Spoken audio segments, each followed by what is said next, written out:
سروک حکومت کاتیا سوری جواد ابو حطب بکم که بریا ساتالیت دیلوکه عینتابه میوان من نزدیکی 2 سالن که حکومت کاتیا موقت آواکریه هن لکدر کار دکن و کدر اداره دکن. بگومان او حکومت به تمامی تکنوکرات بو ما اول سر آخا سوریه آوا کرد. پیوندی ولگل حکومت ترکیه چوان. نیوه گل سوریه کوچبر بویا لهندرو دربه. پیوندی ولگل جبهه النصره چوان.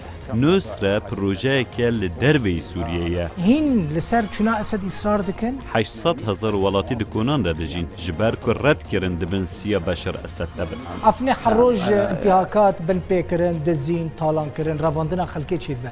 هون وقت حکومت کاتی محکمین و هنه. قاضی نیری نکتنه ببیزی دویتو نیرنا جداش ببیز برای هجا. مجالس محلی عفنی ادارت کن یان گروپ چکدار عفنی ادارت کن. تو کسی رو نکاره ریل بر وگر خاکی عفرینه بو عفرینه بگره. ده نوا پروگرام این واین خواندنه دا زمان کردی های یا نه؟